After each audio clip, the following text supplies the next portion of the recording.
Episode 6. Ding, ding, ding.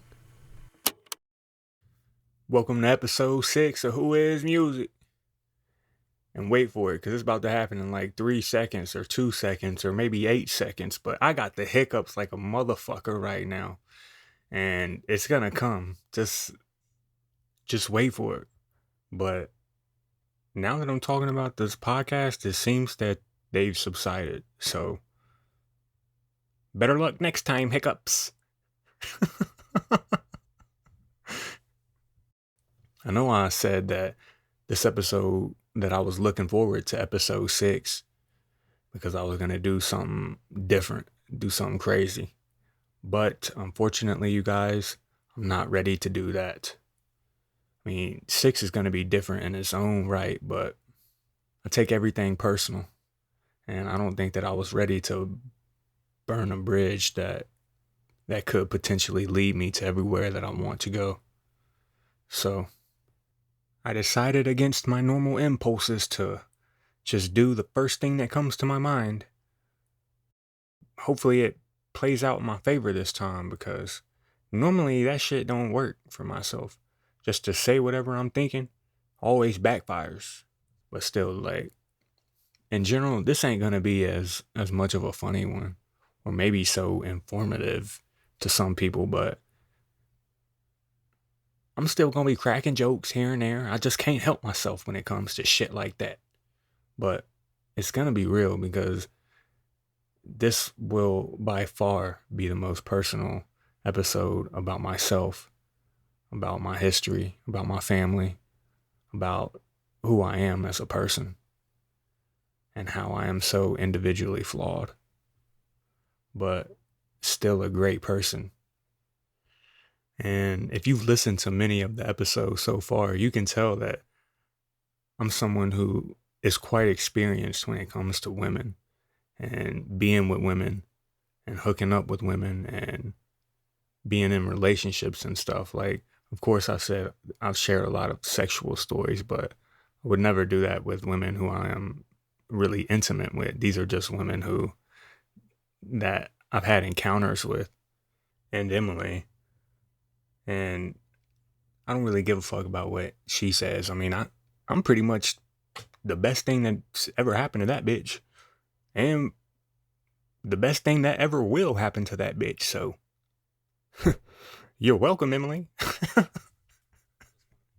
My little honey bunches. I love you bunches, honey. My baker maker in my oven.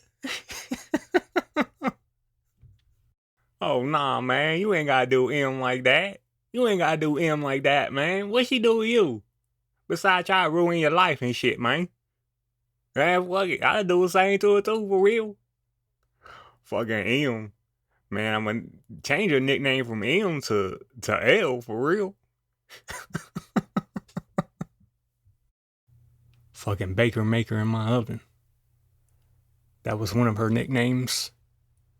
She got it when she signed up for DraftKings. I was the one who chose her username, and she was a big baker. And on the spot, I was just like, shit, I'm gonna call you Baker Maker in my oven. It's kind of clutch too, for real. It's kind of hard.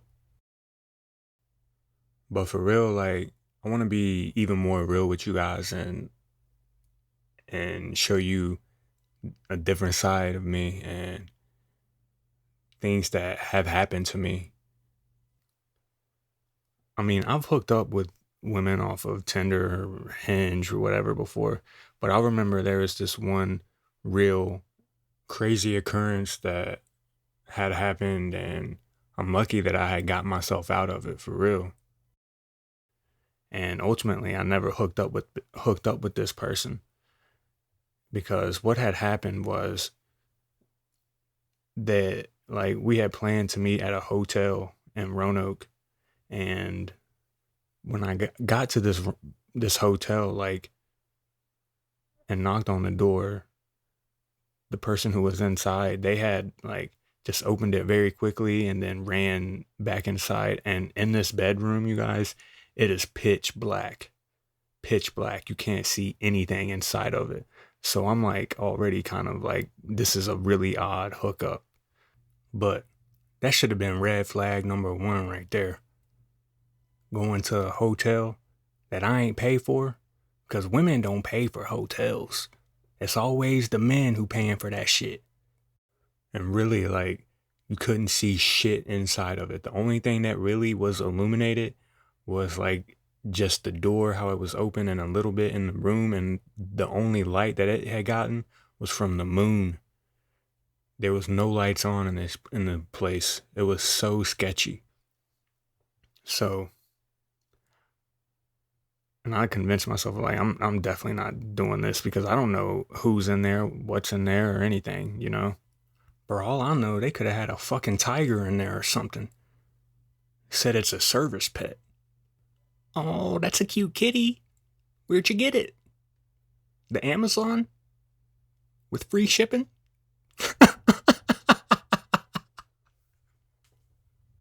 So I'm like, okay, well, I'm going down to get my phone, and I'll be back up here in a little bit. I went down to the car, and then I just skirted out of that bitch quick as shit. And this had happened about 2 or 3 weeks before I had heard about this Virginia Tech football player who murdered someone who he thought was a woman but was actually a man. And I'm going to read this article to you guys. Only the most important parts. I'm going to save you some of the details, but just read the things that are most relevant to what I'm trying to prove here, the point I'm trying to get across. The headline is Former Virginia Tech football player acquitted of murder enters NCAA transfer portal. The former Virginia Tech athlete who was recently found not guilty of second-degree murder may head back to the football field soon. University officials were able to confirm that Isamen Etut, a former linebacker for Virginia Tech, has officially entered the NCAA transfer portal. Etut was a freshman at Virginia Tech when he was arrested and charged with second-degree murder on June 1st, 2021, after police found 40-year-old Jerry Paul Smith dead in his Blacksburg apartment. A medical examiner later determined Smith died from blunt force trauma to the head. The former player was recently acquitted of second-degree murder after a 3-day jury trial in Montgomery County Circuit Court. Court proceedings revealed that the two had matched on the app Tinder, with Smith allegedly pretending to be a woman named Angie, leading to a sexual encounter between the men. Etut testified, saying after meeting with that person, his friends joked with him that they didn't know who the person was. He then said on the stand that after talking with his friends, they wanted to find out who Angie was. He said on the stand that the plan was just to run if Angie was in fact a man. As he testified, Etut said he returned to Smith's apartment with two teammates to confront him on May 31st. The two teammates never went inside the apartment, but Etut said while inside the apartment, something didn't feel right. That when he said he pulled back a hoodie and realized Smith was a man, the former football player said he was in shock and testified he thought Smith tried to reach for something, believing it was a gun at the time. On the stand, Etut said he feared for his life, so he started to hit Smith and then left. During the trial, no evidence had been shown that there was a gun found in the apartment. A Blacksburg police officer testified about finding a knife hidden between the mattress and the box spring. In court, a video was shown of an interview with Blacksburg police. When detectives told Etut Smith was dead, he was visibly upset. Etut testified he left the apartment believing Smith was still alive. A jury ruled Etut is not guilty of killing Smith after several hours of deliberation on May 7, 2022. On May 29, 2022, the Etut family issued a statement that said in part, "It will take time to decompress and feel relief from this gut-wrenching, frightening experience in life. It has made us stronger and strengthened our faith. We will continue to include the Smith family in our prayers. Izzy is extremely grateful for the jury's hard work, deliberation, and verdict. Izzy is now focused on picking up where he left off in his pursuit of a college degree and love for the game of football. Izzy says this process gives him trust and faith again in life. He further says it has only helped him become much smarter, wiser, and stronger with a new outlook on life and his journey moving forward. And I'm glad that he got that, you guys, because when I read about that story, when it was first coming out, I was really like shook to my core because this night at that hotel in Roanoke, the woman's name who I was going to like be with was Angie. It was this person that he killed. And that could have been me that killed that man or had got myself killed, because I mean, it said that he didn't have a gun in his apartment then, but who knows, he could have at a different point. This dude was portraying to be a woman, and like, of course, there was some signs that could have led that this would have been a fake account, but ultimately, what got me to the point where like I believed that it was her was that she sent me like nude videos of her with her face in it, like doing stuff, So like at that point, you kind of assume this is really her if they got nude videos of themselves. And that's why y'all need to be really smart about what you send in and who you sending it to, because you never know what people's intentions are. For real. But obviously it was just this dude who had gotten videos from this actual woman. But she said that she was a travel nurse. So that's why she was in Roanoke opposed to Blacksburg, where she was actually living at. But on her Facebook page, it said that like she lived in like Northern Virginia and like Reston or somewhere. I can't remember where, but so I got the idea that she was a travel nurse from up there and she had traveled down here because she had to do something with some patients, or they needed some more help. I don't know. It just comes full circle, because he has this really long name, but they call him Izzy, ISI, Izzy. I don't know. I guess that's how you pronounce it. Obviously I'm Who Izzy, so like it's just weird.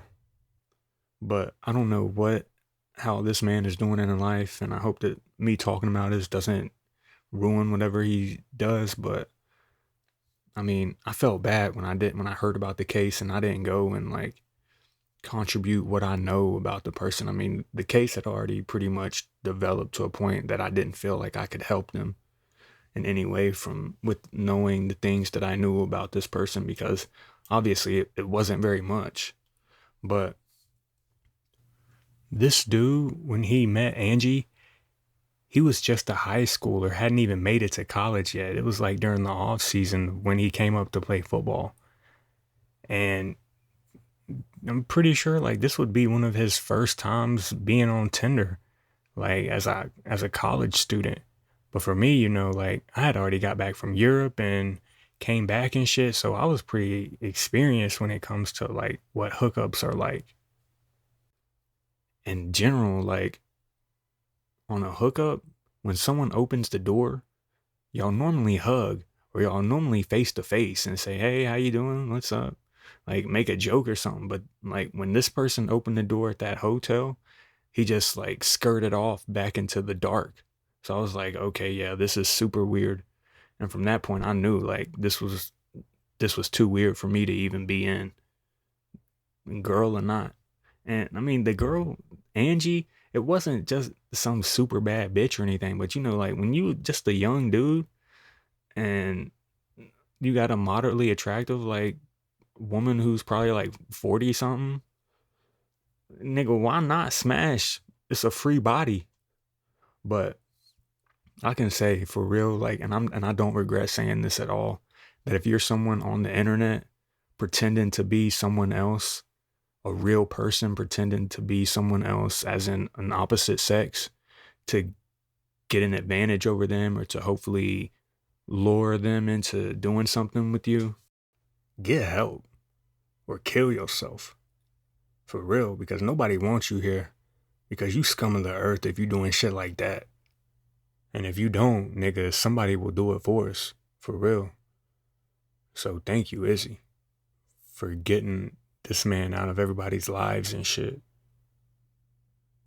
And I don't know if this is entirely true, but just when the case was going on and like afterwards everything had been announced, a lot of the rumors that was going around like the area, my hometown, Blacksburg and shit, was that the dude who got killed, he was a bartender, right?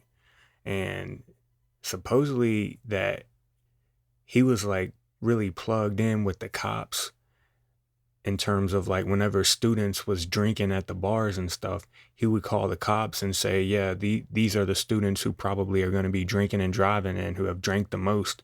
So be on the lookout for them so you can try to get them. And I don't know, like, if it's true or whatever, I'm just saying, like, man, shit was fucked up. Because I'm also along with the rumors, you know, niggas are saying that, yeah, he's gotten in trouble before for for faking being other people's accounts and shit. But nobody wanted to act on it or do anything because he's providing them valuable intel. Fucking stupid. That's why I try to stay as far away as possible from the legal system, judicial system. I don't even want to go to court. Fuck all that shit. Shit. Yeah, I told y'all niggas this was gonna be a different one. I don't even want to joke about shit now. I just want to move on to the next really like eye-opening thing that's actually a part of my family for real. And when I read about this, you guys, I just broke because I could not believe it that someone in my family would do this, could do this. And I had this person around me. I'm going to read you the article on this one too. This one is worse. I promise you, and I'm sorry that I'm doing this, but you guys have to know me and know my family, know my situations and everything. The headline reads, DNA evidence ties sex offender to cold case murder of NYC teen strangled by her own bra. The article is just make you drop dead in your tracks and be like, no. But reading the article, it goes, a sex offender with a lengthy rap sheet was arrested in Virginia for the murder of a Queens teenager after a cold case detective found DNA evidence under the victim's fingernails that linked him to the killing, officials said. He was arraigned Monday for the May 7th, 1992 killing of 15-year-old Nadine Slade, who was found naked and strangled with her own bra inside the bathroom of her family's Far Rockaway home. Queens District Attorney Melinda Katz said in a statement, Lewis is a career criminal who served 6 years in prison after he was convicted in 2015 of breaking into an 88-year-old woman's home in Queens and sodomizing her at knife point, according to prison records. I didn't even know what that meant. I had to go look that shit up. What sodomize means. It's pretty much anal. He put her at knife point and had anal sex with her. Fucking disgusting, man. Detectives told the Post they broke open the fossilized cold case by requesting DNA testing on preserved fingernails clipped from the girl's body. We were just digging through old homicide cases and saw that the Slade murder had some forensic possibilities. Detective of the city's cold case squad told the Post. The results matched Lewis's DNA, Mazza said. So she traveled to Southwest Virginia to interview him.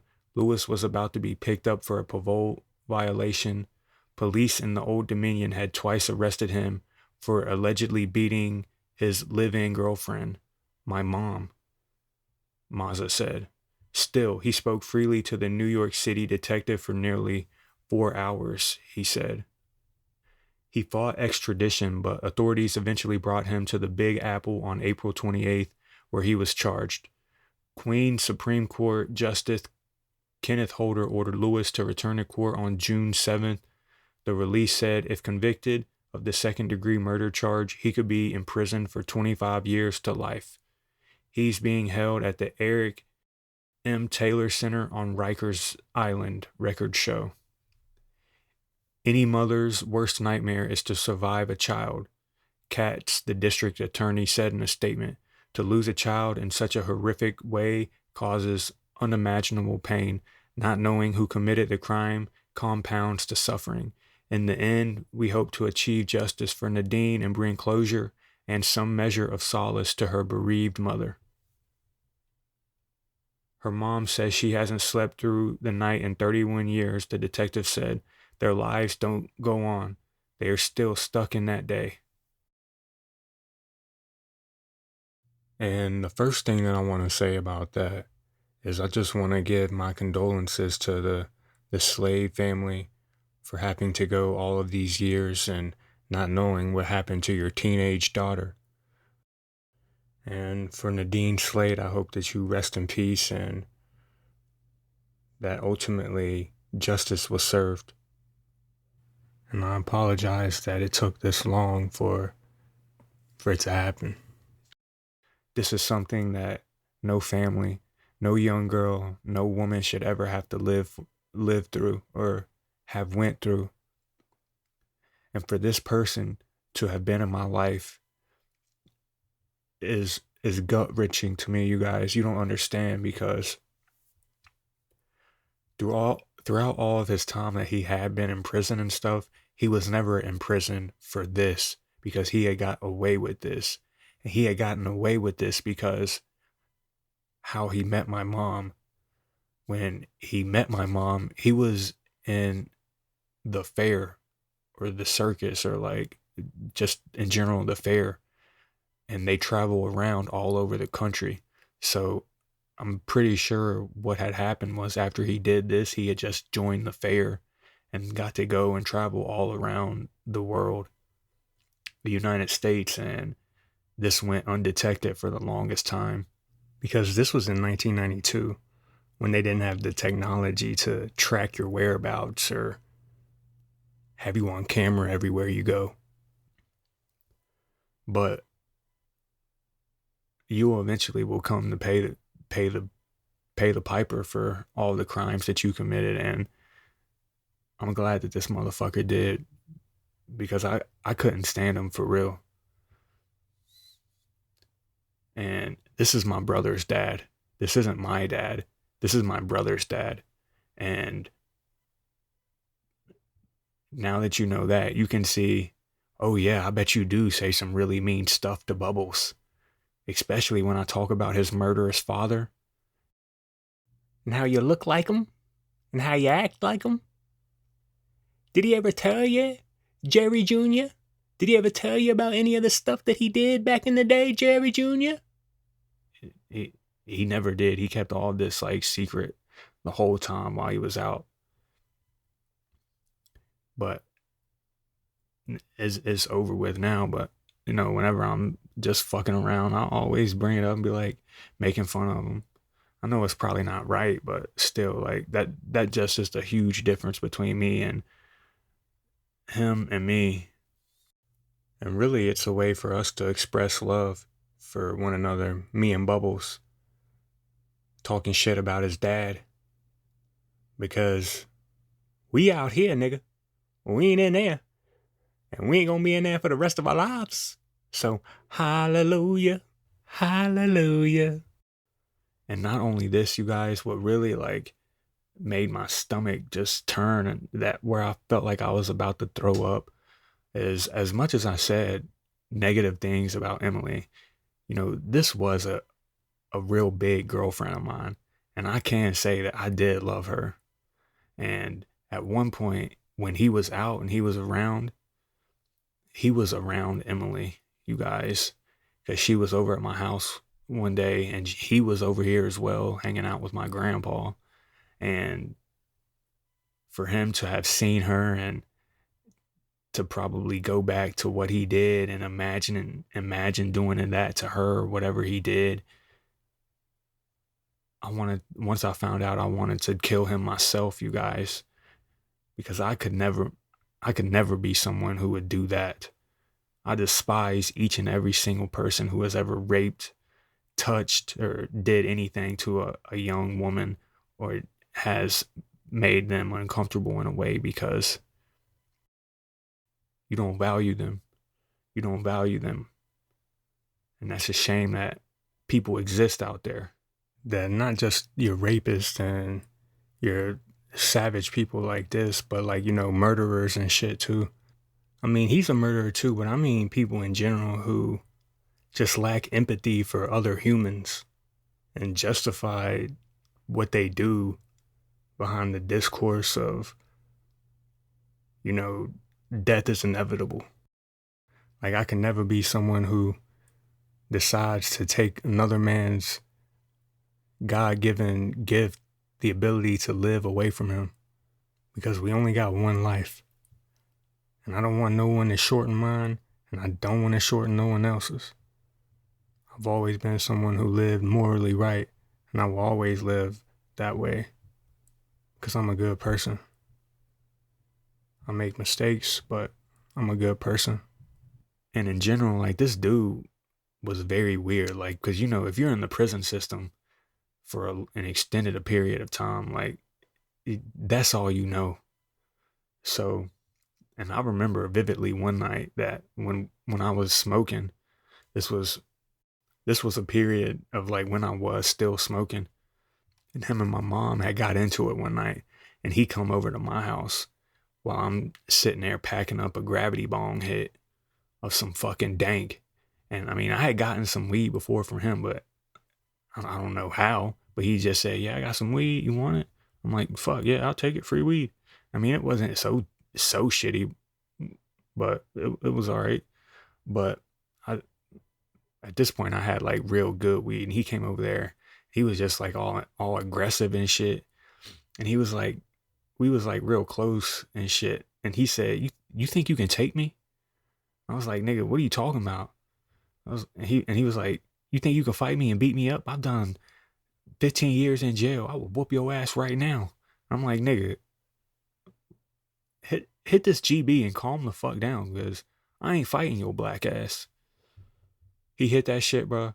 Nigga literally about lost a lung because he was coughing so bad.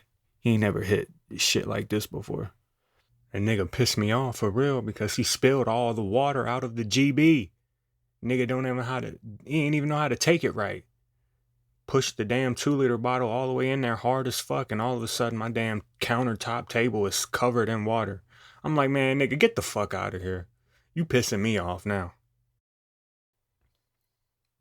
But that whole mood or like setting that day led me to believe, like, yeah, something's real off here with him. And I can't stand him either. And it's sickening to even think about. And, especially because he did all of this shit to my mom too. And one of the worst things that I remember him doing, outside of actually threatening my mom, was he went and got a thing of syrup, like pancake syrup, and poured it all over her house, on the walls, on the bed sheets and shit. Some real evil mastermind shit, man. Who the fuck would do some shit like that? Besides a fucking lunatic. But my mom, she didn't ever want to involve me with this shit. So whenever he was popping off on one of his things, like, she would always call my grandpa or my aunt and uncle to go and try to get a handle on this nigga. Because they never wanted to involve me, because they knew that, like, once I get mad and like start popping off, like, nobody's safe. Because it was rare that I ever had gotten into a fight or anything, but like growing up in school and shit. But when I did, I was just too crazy. Like, I was picking up chairs and shit, desks, throwing them at bitches and niggas. Like, I'll pick up anything and throw it at your ass. Fucking dumbbell. I'll chuck it at your ass so hard and it hit you. You might be smart after. Ding, ding, ding. Round's over.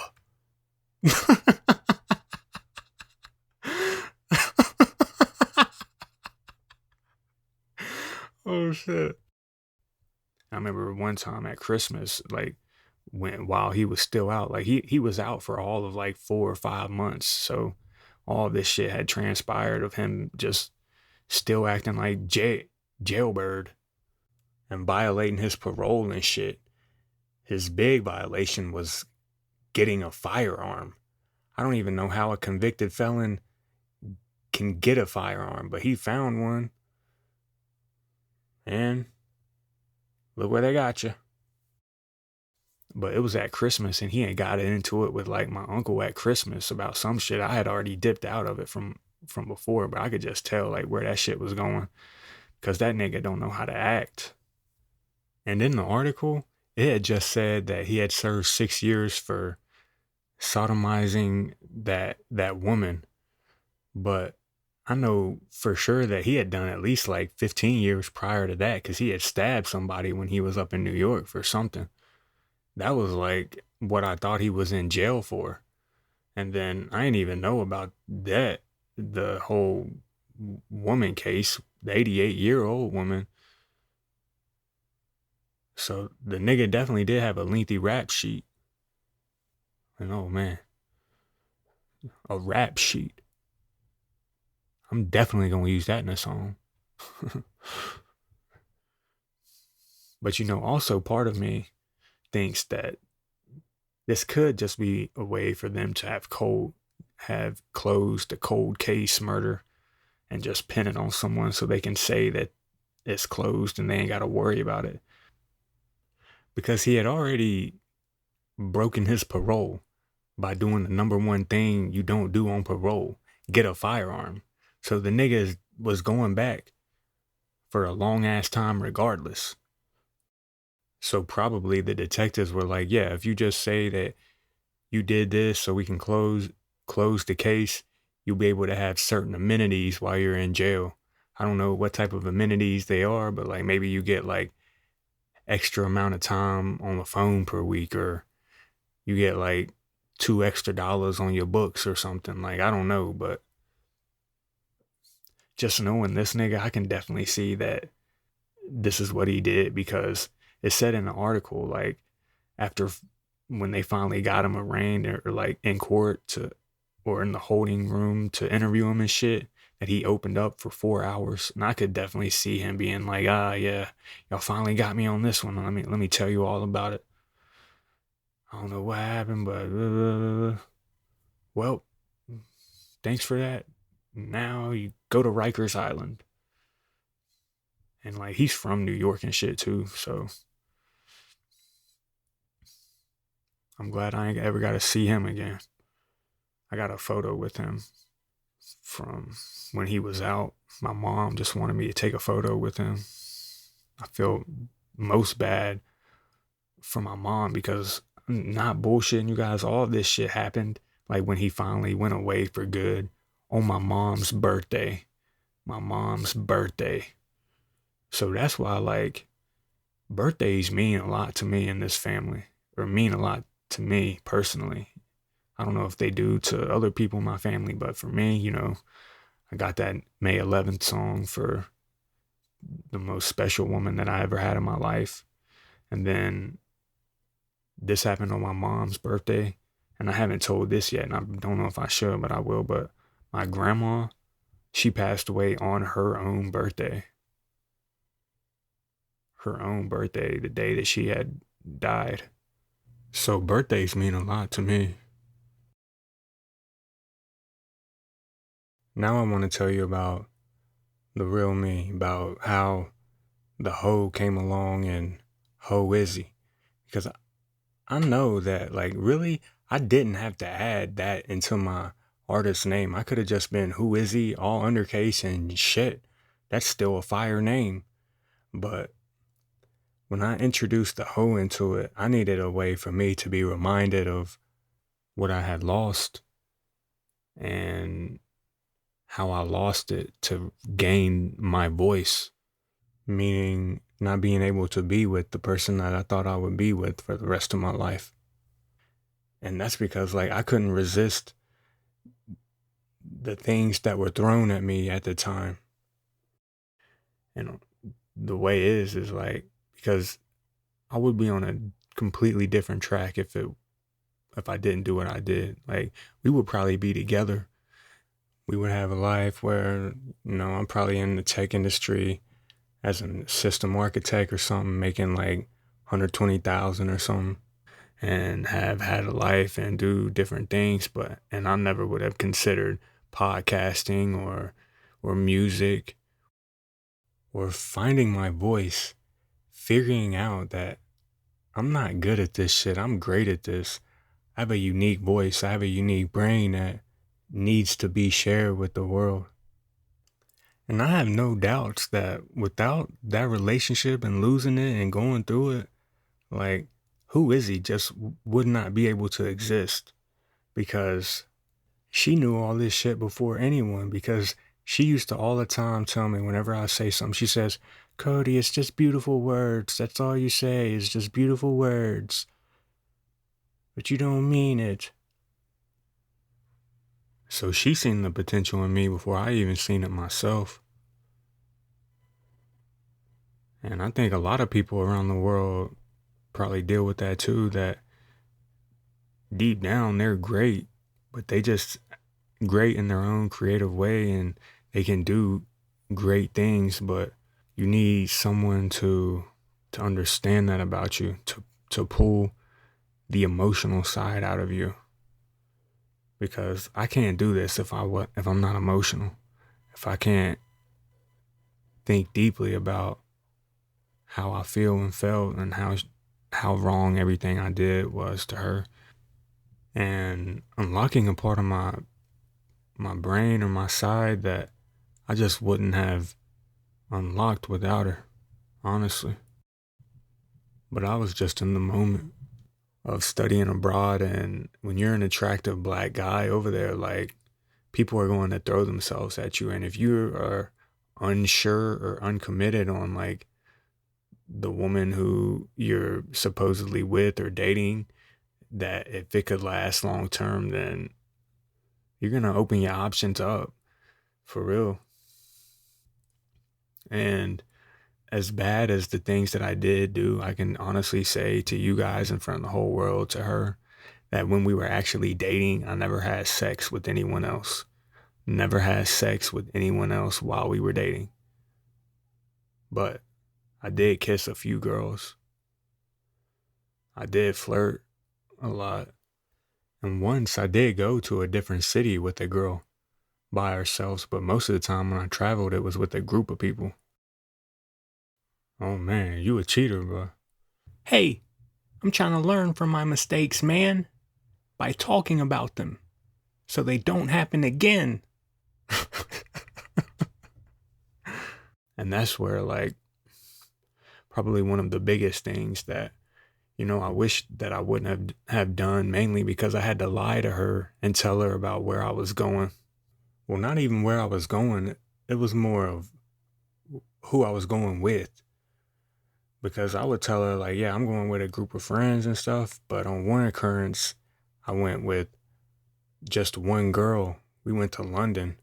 And then another occurrence, I went on a group trip with a girl who I was vibing with. She was just one of the girls, a part of like the group that we went with. And the bad thing about this was that, like, most people who are probably have been in the situation, if you start lying once, you start lying again, you just keep lying until eventually, like, you can't lie no more.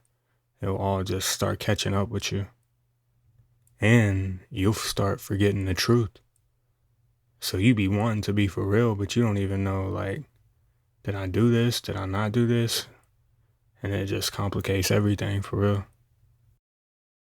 It was this music festival in London. I had to tell her that I was going with my American roommate. But it was really this French girl who just wanted to take a solo trip to London and go to this music festival. And while we're there, like we didn't even do anything together. We kind of like got into like an argument and stuff like whatnot. And we prior to that, we weren't even like flirting very much. We were like just very friendly. I mean, in the back of my mind, I'm still trying to see like what's up. Can something happen here? I'm still trying to catch as many foreign bodies as possible. And I'd already marked a few countries off the list, but I ain't had no French yet, so I was definitely trying to butter a couple of croissants, if you know what I'm saying. But nothing ever did. We ended up staying in two completely different places just because like we just butted heads on some things.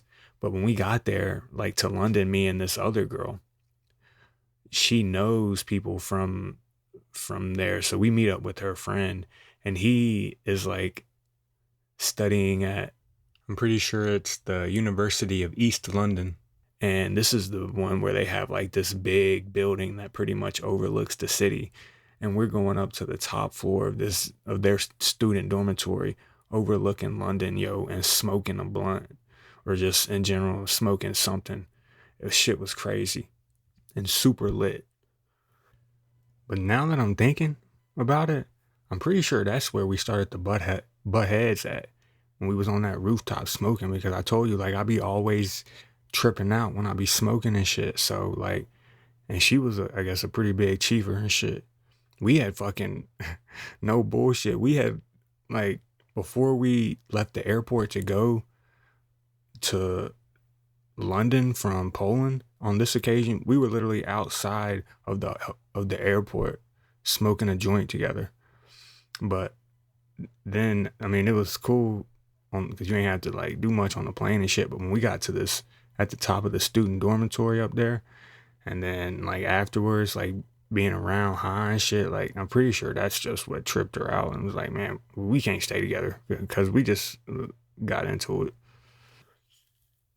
But like while we ended up meeting with him because we had this festival that we was going to, and we ended up getting like Molly from him that because the festival wasn't until 2 days, so we pretty much put in an order with him, be like, yeah, get us some Molly so we can go to this music festival, and then we did, and like when the music festival came, we was in there fucking turn. We ended up selling a lot of it to people, and that was kind of her priority. She was like, we're gonna have half of this to ourselves, and we're gonna make all of the money back that we bought this for just by selling to people.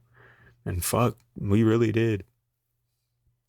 But like while we were there, we spent some time hanging out together and stuff, but it wasn't all the time. I would just be like, hey, what you up to? You want to go for a walk or something? Want to go have a drink? Yeah, sure, let's go. And one time that we had did that, I remember that we had ran across a French man and an American woman who had been living in London for quite a long time. Like they were married and shit. And we had just like chatted them up for like 2 or 3 hours, just like getting to know them and shit. I can't even remember their names or anything, but it was really cool just to get to know a local like that, you know. Like they even invited us back to the to crib and had more wine and shit. We was like, nah, we doing other stuff today, but if we ever back into around in London and shit, we'll message you. And I would if I ain't have had 800 different phones now. Like I don't even know none of them niggas' numbers. I got like 4 contacts for real. And like during this time, we didn't even kiss or anything. Like this was strictly a friendly visit. But once I told Poland when things started to go south and like that's the type of person that I am, is that if I feel things are starting to deteriorate relationship wise, I'm going to like crush it. I'm going to say things that didn't even happen. And if some things did happen, I'm going to exaggerate them make them to make them hurt the other person more. And you guys don't have to tell me how bad that is or how like crazy that sounds. I know that it's crazy, but I don't know, like I've always been someone who enjoys breaking things and putting them back together until you actually break someone and you can't put them back together. And I learned that, but that's part of the reason why I know that she fell in love with me in the first place is because I'm persistent. And any woman who has been in my life or encountered me, they will say the same thing about me, that I am very persistent on keep trying things. And even if someone is in a down mood or something, I'm just going to keep trying and hope that one day they in a good mood to give me their time of the day to talk with me and let me get to understand you in a respectful way. Obviously, I'm not going to go overboard or do anything crazy, but like I'm going to try because you never know until you try. Has always been sort of my motto towards things like that. One of the biggest, like, I'm going to be jumping all around really in terms of like this whole portion of the story because I mean, there's not one specific moment with Poland that this can all come to fruition. I mean, it's just a culmination of things over the years when I was over there, when I got back, when I went back over there. Like, it's just different things that led me to the decision to when I picked my artist name to add Ho in there, just so mainly I would never forget what I lost. But also while over there, I took a trip with three other friends. We went to Stockholm in Sweden. And before that, like me and Poland, we were in talking phase, but talking a lot. We weren't officially dating or anything yet. And so, like to me, that still gives me the opportunity to fuck bitches. I don't know what had happened, but there was this Belgium girl and she was close friends with my roommate's girlfriend at the time. So they was doing a lot of things and stuff down in their room. And I don't know what had happened one day, but I came back from like going and getting dinner or the mall or something, but I came back into the room and this Belgian girl is in our room watching a movie by herself. And like how our flats was, it was like each flat had two rooms where two people slept. So in each flat, four people was in there. And I got the luxury of having as about a diverse group of roommates you could possibly get for studying abroad for the first semester at least. Like in my room, we had me, an American, we had a Spanish from Spain, we had a Turkish, and someone from the Netherlands. So four pretty distinct countries, four different languages. So, we were all forced to use English as our first language. And in my case, the only language. She was in my room while my roommate was like down on a different floor doing stuff with his girlfriend. And I'm pretty sure like what happened was, if I recall correctly, is like we were all together, like our big group. Like I was talking to them. I was like, man, Annalene is kind of fine. I might try to like slide on her or do something, start talking to her. What should I do? Annalene, this is this Belgian girl. And then like a couple days later, they not there, but she in the room. And I'm like, oh shit. The squad done told her I had a little crush on her and shit. They holding it down for the boy.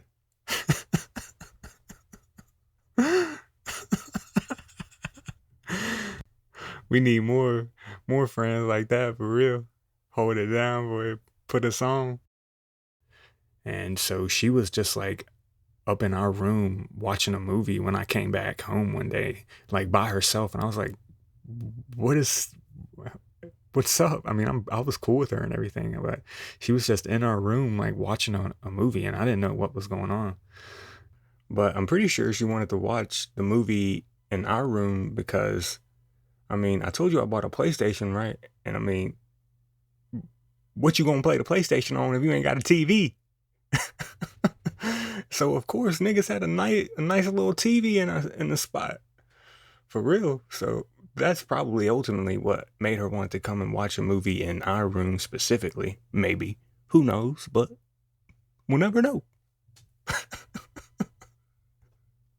So if you a high school student or a college student who's excelling at their academics right now, because ChatGPT is hooking you up and you're considering studying abroad, make sure you budget to get a TV in that bitch. Because if you do, you can have movie nights up in there. Have like 8 to 12 people up in there drinking, vibing. Vibes will be high as fuck up in that bitch. I tell you, I promise. You got to be ahead of the curve on shit like this. But she's in my room. She said, yeah, your roommate said I could come up here while they had the do not disturb sign on the door. So I came up here to watch a movie. I hope that's cool. I'm like, yeah, that's cool. What you watching? Okay, cool. I'll watch it. And so we sat down on the bed and like we just start flirting, making out and shit. And eventually, like we hung out a lot too. And then we decide to go on a trip to Stockholm. And I told Poland, like, yeah, I'm going on a trip to Sweden with some friends, but I ain't tell her that I was going with that girl who I was like had been doing stuff with. So we get there and like shit's cool. It's a whole vibe. Niggas are in Sweden chilling. But we ended up butting heads on this trip because this is a 4-person trip. And who's the leader of the 4-person trip? I felt like they was probably looking at me to be it, but like at that time, like I was just wanting to vibe and be open to what someone else had wanted to do, because previously I was like the leader, like picking the things out, where we would go, what we would eat and shit, and I don't know. And I didn't really know what I wanted to do. I was just glad to be there for real. Just to go to another place. So that kind of ended up like hurting me and the Belgian girl, but whatever. And since we was butting heads and stuff, like we didn't even fuck on this trip or anything. Like, so after that kind of like, I think that's when I was like, okay, now I'm kind of like have hoed enough around that I want to try to actually start dating this girl. So when I got back is when I was like, okay, yeah, we should try to make this something and make it official. This was around December. And I already know like this was also the time for our Christmas basketball ceremony or party, whatever. Hold on, nigga. Basketball ceremony? What are you? And you're in Poland, nigga. Well, this is some great shit. I don't know if I even want to tell the full extent of like basketball in Poland at the university, but bro, like the ceremony was so lit because it was like getting near, like it was in December, the holiday time, and you know, like people are just fucking drinking all the time. And for the Erasmus students or the people who don't really go to that university, there was I think 3 or 4 of us on the team. We all got to like bring a friend or something, and you know I wanted to bring Poland, but she was busy that day, so I ended up bringing just another bitch who I had been crushing on and been vibing with before, little Bulgarian junk. And I remember like, because we had to walk to the ceremony from our dormitory. It wasn't such a long walk, but I remember the walking back, and we was tipsy as fuck. Like every 5-10 minutes, bro, like I'm stopping and putting her in a corner, and we like making out and shit, and like just real ratchet shit. But I don't know, whole shit. But going back to actually playing basketball for the university team, shit, it's lit playing for the university because like, you know, like you don't even have to be so good to be on the university basketball team over there. And really, you guys, I'm not. My NBA comp is Dylan Brooks. I'm a tough defender, quick feet, shoot a three every now and then. I can't dribble very good, but shit, I can D anybody up. That's for sure. If I can't score, you can't score. And you put me up against any NBA player right now who's 6'2" and under, and you gave me 10 tries to stop him, and you consider 3 stops or 2 stops a successful defender, I'm going to be considered successful. Don't matter. Kyrie, I'd lock him up for at least 3 possessions, especially now. And nigga has a tore ACL. Get well soon, Kyrie. We need you back on that court. Coop needs you.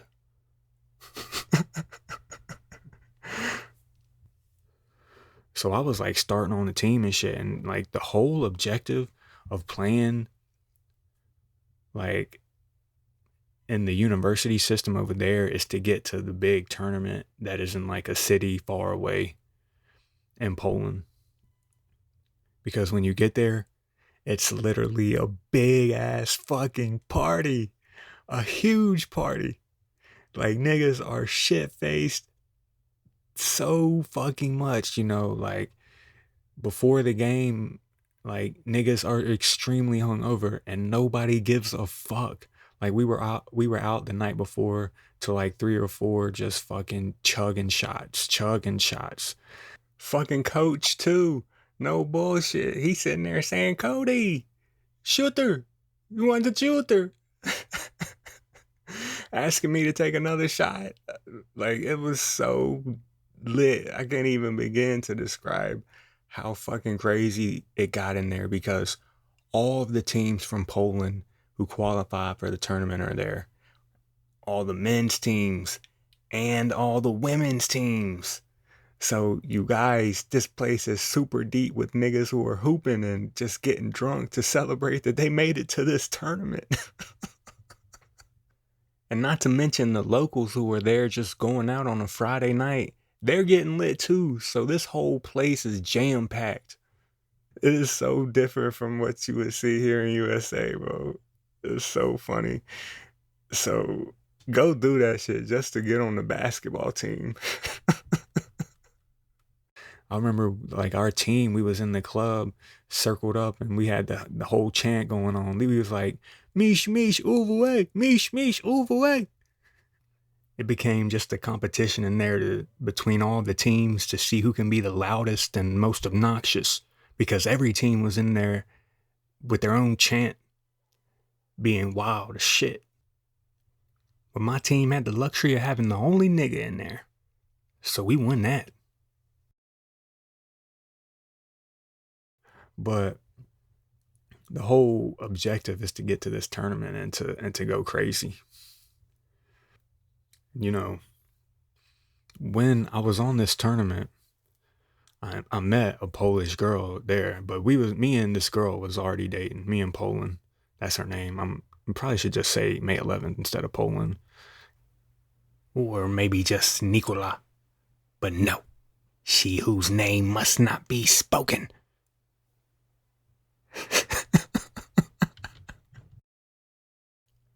And when I was at this basketball tournament, I met this girl. I'm pretty sure her name was Paulina.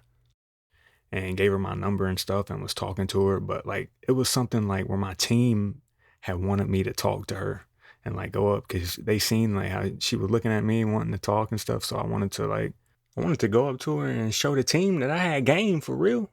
And so I did, got her Facebook and sent her a few messages and stuff and didn't pay much attention about it. But when me and May 11th, we did our own little trip, like about a month or 2 before I had actually left to go back to USA, we went to Valencia in Spain. And I remember one day, like, I was just like chilling, maybe coming out of the shower or something, and she's mad as fuck. And I'm like, what's going on? What happened? And she pulls out my phone and she says, who is this? You think you go behind my back and you do this to me? And she is freaking fuming because she's seen some messages from this Polish girl that really didn't even mean anything.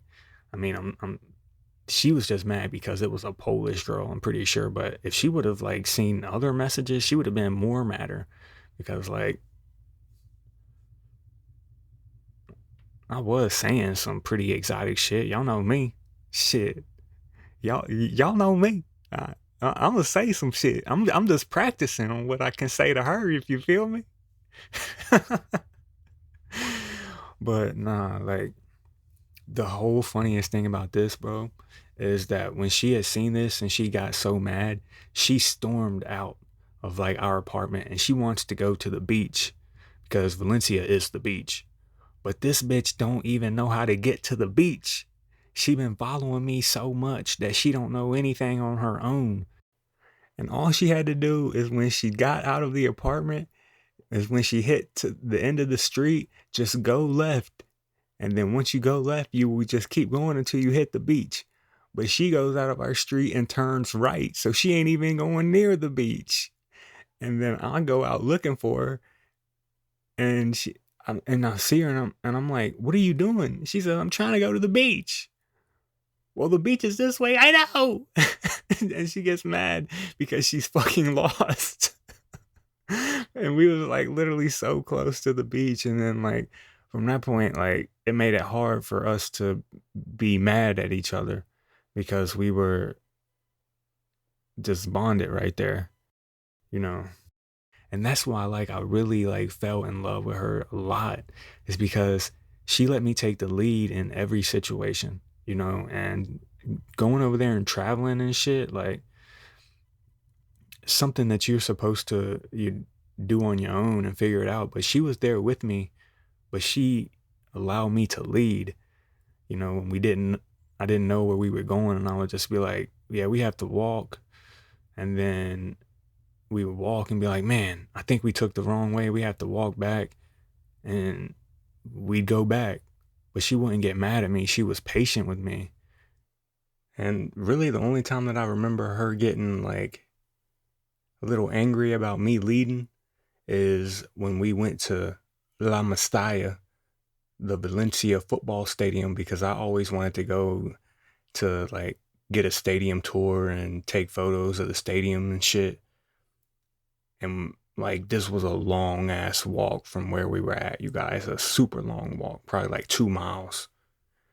And we get all the way there and the stadium is closed, fucking closed. I was hurt and she was pissed. So that kind of sucked, for real.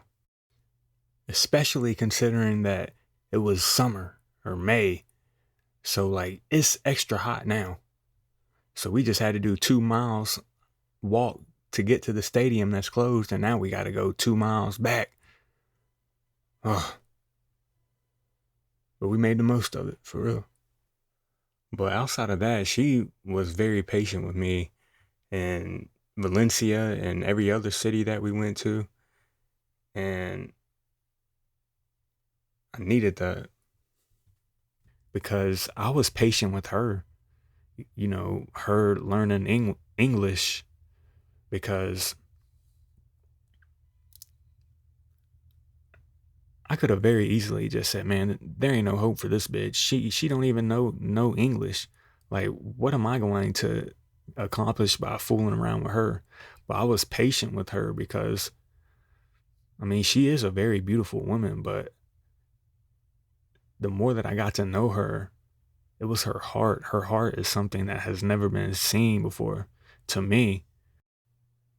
Because, I mean, I've seen bitches and been with bad bitches, but you don't see bitches who are like this and are compassionate and care. And you know how I feel about these bitches who care. I care about you and your little hush puppies. And I mean, I told you about some of the whole stories that I did there. And that was hard because, you know, she wasn't a part of this. She was just a local in the whole thing, you know. So I didn't get to do all of these activities with her or anything. But what you guys should know is that like a lot of the times, instead of staying in the dormitory, yo, I would just be staying with her. So like that's when, but that was when we finally had decided to be together and shit. I know that if I ultimately become someone successful or whatever, like the woman who I would want to spend my life with, it's not going to be someone that I will just meet randomly, because most likely they will have just become attracted to me for my success. It'll be with someone who knew me before and understood that I was a good person before everything else. Probably not her, because I know that I've burned that bridge. And it's unfortunate because there's no one else I would rather share a life with than her. But I can't let that hinder me and everything that I want for myself. As much as I want to share it with her, I can only use it as motivation for myself, really. And it does motivate me because this is really personal and getting into the depths of our relationship, but you guys need to understand me and understand how this shaped me and made me believe in myself like this. But when we were going through it and when I had already came back, you know, it's hard to have a long distance relationship, especially when the time difference is 6 hours. And, you can't just go over there whenever, a 2 hour car drive seems insignificant when it's an 8 hour flight. Everything else seems doable when you put it in comparison to that. But we were going through it, and this was over Thanksgiving break, when we get a week off from school. And I decided to take a trip to go over there to surprise her and save my relationship. And she doesn't know that I'm coming at all. I have to go to her place and practically wait for her for like 4 or 5 hours in the middle of the night, cold as fuck, because she's at work and, I don't have a key to her place or anything. So I'm just literally like out there waiting, looking stupid as fuck, freezing my ass off. Mind you, to leave my place, to go to the airport, to fly over there, then get on transportation to actually get on the bus and everything to her actual place, it's probably a 16-hour journey. And her job on the weekends, because she had two, like she had very long hours. So she was working till either like 4 or 5 in the morning. And I probably got there at like 11 or midnight. So I'm tired as fuck. But also during this time, like she ain't tell me, but she had planned to get her first tattoo on her back. And the tattoo is "Nothing happens without a reason." Those are her favorite words. Her favorite quote is "Nothing happens without a reason." So I want to give her this reason and show her that, like, I live with that message just as much as she has. Probably even more now than her. Probably means more to me at this point than it does to her, but I still believe in it. So if I ever create anything that moves someone or make them feel seen or heard, I want her to know that she is the reason for it all.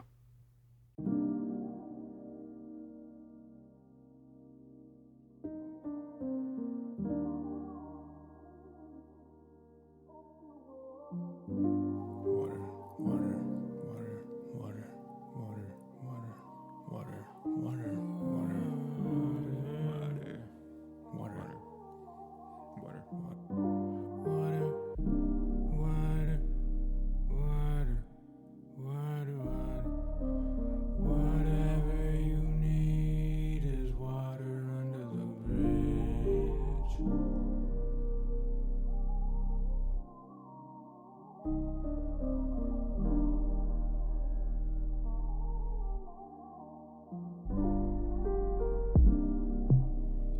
must have thought that you walked on water the way I let you walk all over me. Bitch, and now I broke your phone, bitch. I brought the phone, finger in your phone, finger, let my fingers roam in you.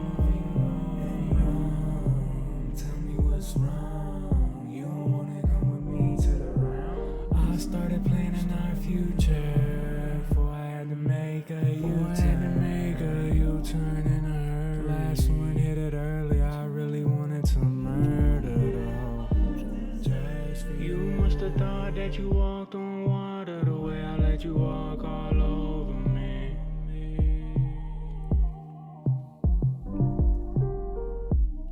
In therapy for 3 years, but you ain't changed none. How you go through 3 therapists and blame us? I wish that you would keep my name out your mouth. Among other things, I'm motherfucking things. I'm drunk, Salafina, Storm Marlena.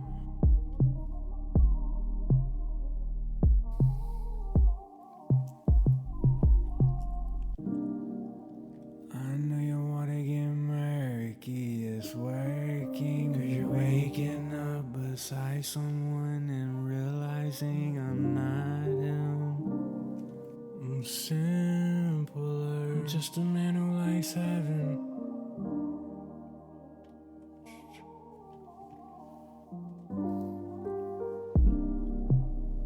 What's wrong? I was planning us a trip to Rome.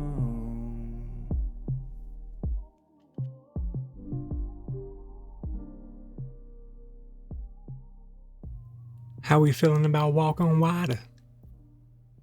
This is actually a really old one that I hadn't worked on in a very long time, and it probably won't ever see the light of day, if I'm being honest, because I just got way too much fire shit to do than this. Maybe one day, but in the near future, like, this won't be on anything I do. But it encapsulates kind of how I was feeling, meaning that I'm the one who kind of thought that I walked on water in the relationship, that I could do anything. And I'm not. I wasn't. So, I hope you enjoyed this podcast by Who Is He? And you learned about me, learned about my family some, and I hope that you still think that I'm a good person. And nothing happens without a reason.